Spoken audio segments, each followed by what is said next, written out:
Hello everyone, কেমন আছেন সবাই? তো আজকে গানের দ্বিতীয় দিন। আমাদের এখানে 3 দিন যাবৎ কবি গান হচ্ছে।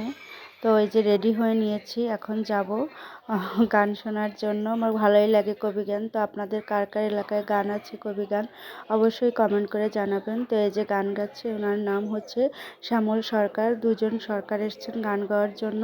তো একজন প্রশ্ন করে আর একজন উত্তর দেয়, এরকমই পালাক্রমে চলতে থাকে। ভালোই মজাদার গান।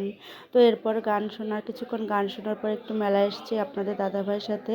এখানে কিছু প্রয়োজনীয় কসমেটিক্স নিচ্ছিলাম। এই মালার সেটটা নিয়েছি লকেট সহ। তো এখানে কিছু কেনাকাটা করার পর এখান থেকে চলে যাচ্ছিলাম। তো আপনাদের দাদাভাইকে বলছিলাম, দাঁড়াও একটু কিছু কয়েকটা পিক তুলে দেই তোমার। তো এই যে আমার এক দেবর হচ্ছে দোকান দিয়েছে ফুচকা চটপটির। তো ওর দোকান থেকে চটপটি খেলাম, কেমন লাগলো এটা টেস্ট করার জন্য। তো এই যে তারপর কিছু কোয়েলের ডিম নিলাম আমার টুকির জন্য। তো আমরা সবাই মিলে বসে ডিম ভাজি খাচ্ছিলাম। মেলার ডিম ভাজি সত্যিই অনেক অসাধারণ হয়, একটা অন্যরকম টেস্টি, ভালো লাগে, যেটা ঘরে করলেও হয় না। তো আমরা সবাই মিলে ডিম ভাজি খেয়ে নিলাম। এরপর হচ্ছে দেবররা এসছে মেলায়, ওদের সাথে কিছু আড্ডা দিলাম। এবং এই যে দেখুন, পেয়ারা মাখা, আনারস মাখা এগুলো খেলাম। তো এই যে ওদের সঙ্গে এগুলো খাওয়ার পরে তারপরে আপনাদের দাদাভাইয়ের সাথে, এই যে আপনাদের দাদাভাই তো এই পাশে চটপটি খাচ্ছিল।